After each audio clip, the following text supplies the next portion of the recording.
आज हमारे पास जो दस्तावेज है वो कोई सरकारी रिपोर्ट या एकेडमिक पेपर नहीं है।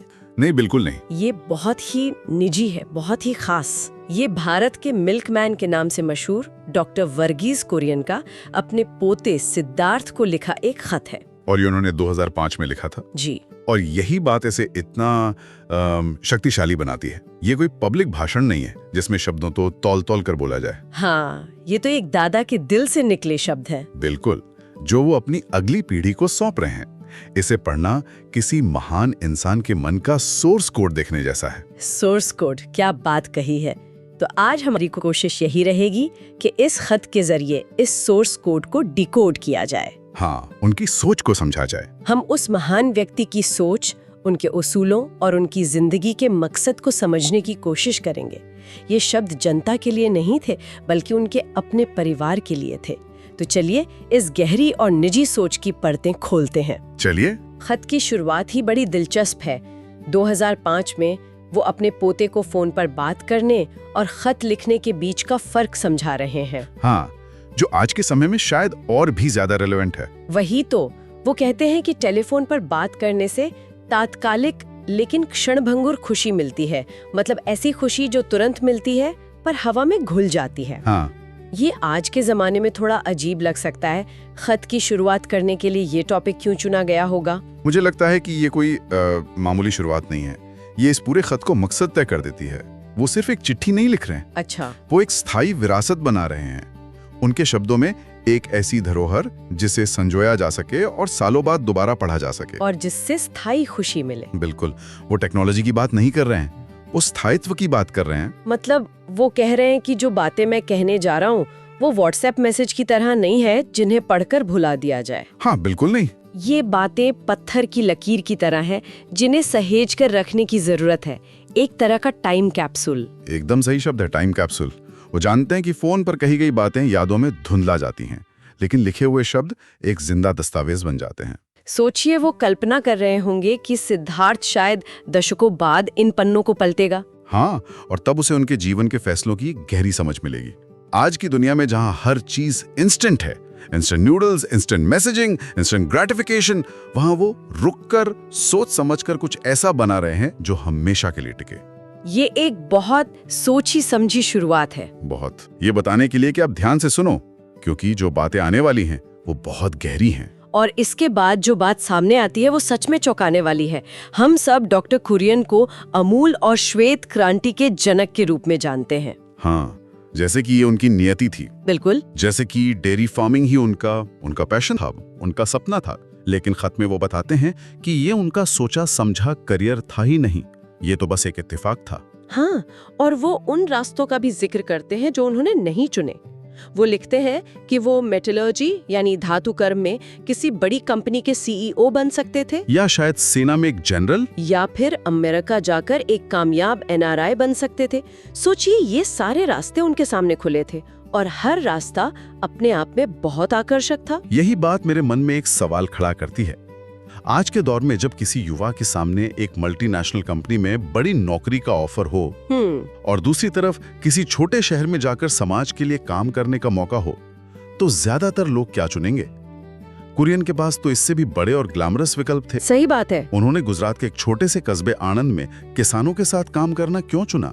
इसका जवाब मुझे लगता है उस समय के माहौल में छिपा है, जिसे समझना बहुत जरूरी है। वो लिखते हैं, उन दिनों सबसे नेक काम ये था कि हम अपने सपनों का भारत बनाने में किसी भी तरह से योगदान दें। ये आजादी के ठीक बाद का दौर था। जी, राष्ट्र निर्माण सिर्फ एक किताबी शब्द नहीं था, ये उस पीढ़ी का जुनून था, उनका मिशन था। उनका फैसला सिर्फ एक करियर का चुनाव नहीं था, बल्कि उस समय की पुकार का जवाब था। बिल्कुल, ये एक कॉल ऑफ ड्यूटी थी। मतलब ये मजबूरी में लिया गया फैसला नहीं था, बल्कि एक सोची समझी कुर्बानी थी। वो खुद कहते हैं कि एक तरह का जीवन चुनने का मतलब है कि दूसरी इच्छाओं को एक तरफ रखना पड़ता है। और ये कहने के लिए बहुत हिम्मत चाहिए। बहुत। और यहीं पर I too had a dream वाली बात सच में सामने आती है। उनका सपना किसी बड़ी कंपनी का सीईओ बनकर कॉर्पोरेट टावर में बैठने का नहीं था। नहीं। उनका सपना जमीन पर लाखों किसानों की जिंदगी में एक असली बदलाव लाने का था। उन्होंने पद मतलब पोजीशन और प्रभाव मतलब इम्पैक्ट के बीच का फर्क बहुत पहले ही समझ लिया था। हाँ, सीईओ का पद शायद बड़ा होता, लेकिन क्या उसका प्रभाव उतना गहरा होता जितना अमूल का हुआ? शायद नहीं। उन्होंने कम ग्लैमर वाला मुश्किल रास्ता चुना क्योंकि उन्हें यकीन था कि वो यहाँ रहकर ज्यादा सार्थक योगदान दे सकते हैं। ये उद्देश्य को पद से ऊपर रखने का एक शानदार उदाहरण है। ठीक है, तो उन्होंने ये मुश्किल रास्ता तो चुन लिया, एक ऐसा सपना देखा जो उस वक्त शायद असंभव लगता हो, पर इतना बड़ा सफर कोई अकेले तो तय नहीं कर सकता। नहीं कर सकता। और यहीं पर वो अपनी सफलता के 2 सबसे बड़े स्तंभों का जिक्र करते हैं। हाँ, और इसमें पहला स्तंभ है उनकी पत्नी सिद्धार्थ की दादी। अक्सर हम किसी महान व्यक्ति की सफलता को सिर्फ उसकी व्यक्तिगत उपलब्धि मान लेते हैं। हाँ, हम हीरो को ही देखते हैं बस। लेकिन कुरियन पूरी ईमानदारी से अपने जीवन साथी के योगदान को स्वीकार करते हैं। वो बताते हैं कि कैसे उनकी पत्नी ने उस जमाने में, जब आणंद में आज जैसी कोई सुख सुविधा नहीं थी, वहां रहने का फैसला किया, और उनके इस फैसले ने कुरियन को अटूट शक्ति दी। ये बात आज के पावर कपल के कॉन्सेप्ट से कितनी अलग और कितनी गहरी है। बिल्कुल अलग। ये सिर्फ सोशल मीडिया पर साथ में तस्वीरें डालने जैसा नहीं था। ये चुपचाप बिना किसी दिखावे के एक दूसरे की चट्टान बनकर खड़े रहने जैसा था। हाँ, वो लिखते हैं कि उनकी पत्नी के समर्थन ने ही ये पक्का किया कि वो अपनी जिम्मेदारियां शांति और आत्मविश्वास से निभा सकें। ये साझेदारी की असली ताकत है। और दूसरा स्तंभ? और दूसरा स्तंभ जिसका वो जिक्र करते हैं वो है उनके अपने उसूल, उनके मूल्य। खासकर वो ईमानदारी यानी इंटेग्रिटी पर बहुत जोर देते हैं। और उसकी एक बहुत सरल लेकिन गहरी परिभाषा देते हैं, खुद के प्रति ईमानदार होना। हाँ, खुद के प्रति ईमानदार होना, इसका असल में मतलब क्या है? सुनने में तो बहुत आसान लगता है, पर यह सबसे मुश्किल काम है। इसका मतलब सिर्फ सच बोलना नहीं है। अच्छा। इसका मतलब है कि जब कोई नहीं देख रहा हो तब भी आप वही फैसला लें जो आपके उसूलों के हिसाब से सही हो। सोचिए उनके करियर में कितने मौके आए होंगे। हाँ, जब कोई नेता या अधिकारी उन्हें कहता कि एक छोटा सा नियम बदल देते हैं, बिल्कुल, अमूल को या आपको बहुत फायदा होगा, उस वक्त उस लालच के सामने अपने सबसे बड़े उसूल यानी किसानों की भलाई पर टिके रहना ही असली इंटेग्रिटी है। सही बात है। वो कहते हैं कि अगर आप अंदर से खुद के प्रति सच्चे हैं तो आपको बाहर दूसरों से ईमानदार होने के लिए ज्यादा मेहनत नहीं करनी पड़ती। आपका अंदर का कंपस ही आपको सही रास्ता दिखाता रहता है। वाह। और मुझे लगता है कि इसी अंदरूनी कंपस से उनकी सफलता और असफलता की परिभाषा भी निकलती है, जो आज की दुनिया के लिए एक तरह का एंटीडोट है। बिल्कुल। वो असफलता को एक बिल्कुल नए तरीके से देखते हैं। हाँ, और ये इस खत का शायद सबसे क्रांतिकारी विचार है।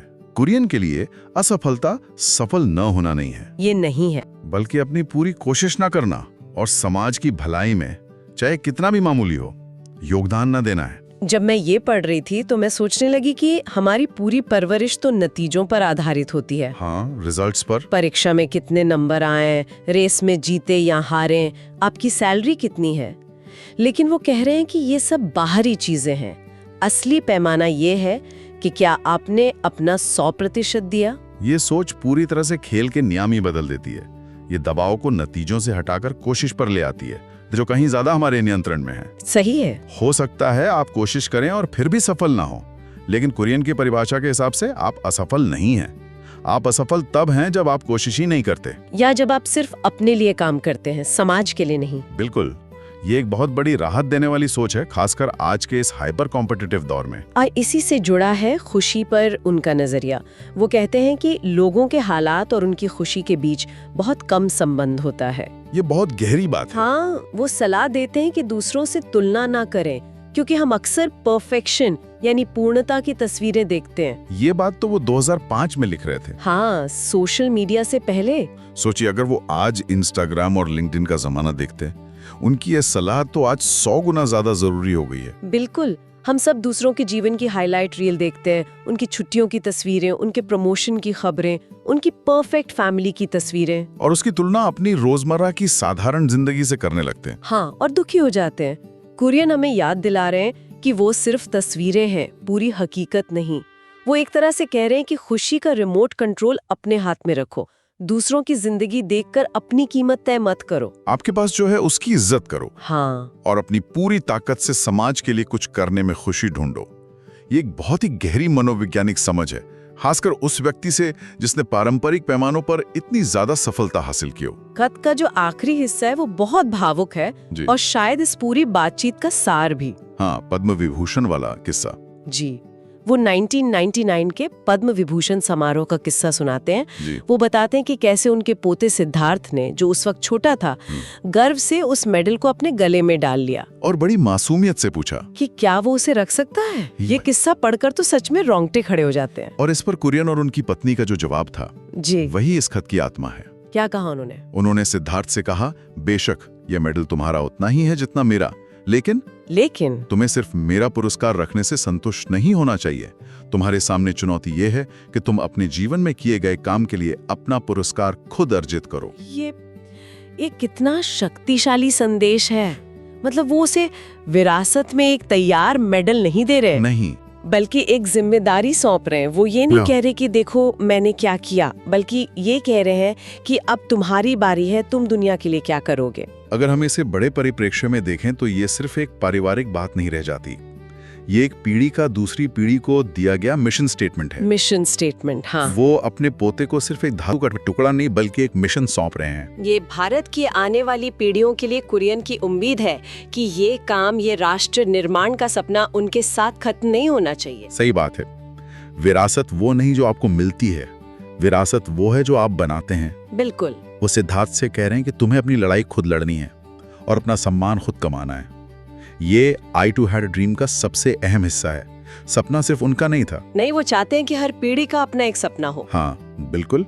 वो एक तरह से कह रहे हैं कि मैंने अपनी मशाल से जितना हो सका रोशनी की, अब ये मशाल तुम्हारे हाथ में है, इसे बुझने मत देना, बल्कि इसे और आगे ले जाना। हाँ, ये किसी भी युवा के लिए सबसे बड़ी प्रेरणा हो सकती है। तो इस गहरी बातचीत से हमने डॉक्टर कुरियन के सोर्स कोड के कुछ अहम हिस्से समझे। सही। हमने सीखा कि कैसे एक मूल्य आधारित फैसला किसी एक व्यक्ति और पूरे देश की किस्मत बदल सकता है। कैसे खुद के प्रति ईमानदारी ही सबसे बड़ा उसूल है। और कैसे सच्ची सफलता और खुशी समाज के लिए एक सार्थक योगदान देने में छिपी है। और ये भी कि विरासत कोई ऐसी चीज नहीं जिसे तिजोरी में बंद करके रखा जाए। विरासत एक जिम्मेदारी है, एक चुनौती है जिसे हर पीढ़ी को अपने तरीके से पूरा करना होता है। कुरियन का जीवन और उनके ये शब्द इस बात का एक जीता जागता प्रमाण है। बिल्कुल। कुरियन अपने खत के अंत में लिखते हैं कि समाज के भलाई में योगदान देने का मौका आपको हर दिन कई रूपों में मिलेगा। आज का दिन खत्म होने से पहले हम सब शायद एक पल के लिए ये सोच सकते हैं कि हमारे जीवन में ये समाज के भलाई का मौका आज किस रूप में सामने आया और क्या हम उस छोटे से योगदान के अवसर को पहचान पाए।